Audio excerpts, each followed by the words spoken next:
All right, hello wine drinking people. Time for more of what I've had to drink yesterday and a busy month of September and October. You can see we're going to have a lot of stuff to cover here. And our friend Harley's back.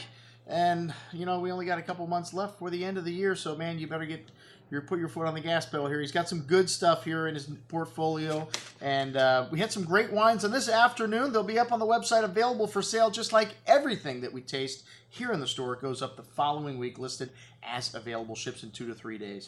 Well, we started out with a little cava, which cava to me is the best value in the sparkling wine world. This Francesco Ricart cava, a blend of the 3 traditional grapes aged for 14 months on a lees. You get a little bit of that yeast autolysis.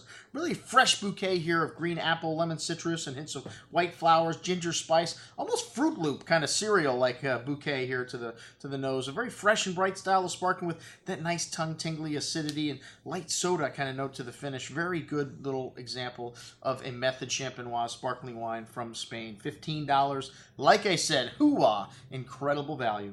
All right, Pierre Paillard Brut Grand Cru, which this is Champagne. This is a small producer. They farm 22 different parcels, all in Bouzy. This wine's a blend of 60-40 Pinot Noir and Chardonnay, 8 months on the lees before it goes entourage for 18 months. So this wine's got a very rich bouquet, man. There is nothing like Champagne. I'll tell you, cava is a great value, but when it comes to the great sparkling wines of the world, most of them come from Champagne. This wine's got that almond, fresh, yeasty, doughy kind of notes, tree fruits, pears, apples, quince, along with some pretty floral notes on the nose. Very complex, smooth and creamy on the tongue, something you get from that 18 months of aging there. That fresh apple and pear fruit still apparent, the yeasty, nutty aromas coming from the nose through the finish, and that seashell kind of minerality note you get from that Kimmeridgian, the chalk, that limestone soil. Just very unique and awesome. Let me tell you, this wine just leaves your mouth salivating for food. Excellent juice at $63.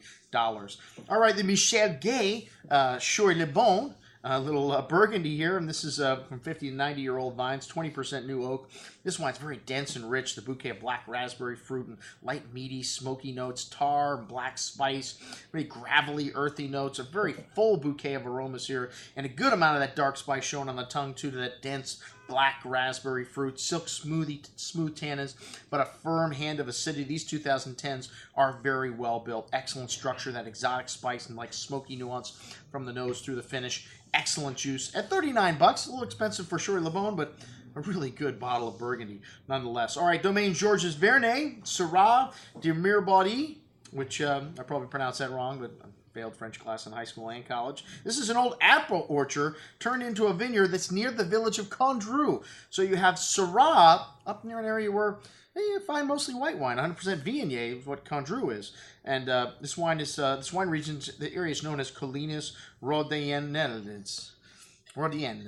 I probably pronounced that wrong also. I gave it an Italian accent. This wine's got a good amount of that fresh herbs and peppery spice, licorice, along with dried flowers and smoked meaty notes to the red plum and dark cherry fruit. A really spiced and zesty wine on the tongue with an array of that fine herb and bright red and blackberry fruit and pretty floral notes through the finish. Very bright and high tone. This one's got a nice zest and spice to the finish. Excellent juice at $33. All right, the Domaine Chaume Arnaud, which this is Cote de Rhone, Le Petit Coquet, sorry. A blend of 80-20 Grenache and Cinsault. This wine's got a rather rustic bouquet, notes of wild herbs, flowers, a bit of a barnyard-like funk to the red and blackberry pie fruit. Really fresh and bright wine on the tongue with a good amount of that bright red berry fruit and a nice hint of that floral and herbal nuance in the nose through the finish. Very good little wine for $18.75. You can find some outstanding value in Cote de Rhone. All right, and then the last wine, the Montsec Rioja Dominium Materier. And this is a closeout item. They're not making this wine anymore. At $12, not a bad little wine, aged for 4 months in new French oak. Traditional Rioja blend, but kind of a sun-dried character to the fruit, little plum and cherry, sweet oak and soy-like notes, that sweet berry fruit on the tongue with smooth, silky tannins. Short but pleasant finish. That's what we expect for $12. Not the reason I get out of bed in the morning. All right, some very good stuff, though, with Harley. I'm your host, Andrew Lampasoni, signing off for the Wine Watch, saying remember, always drink the good stuff first.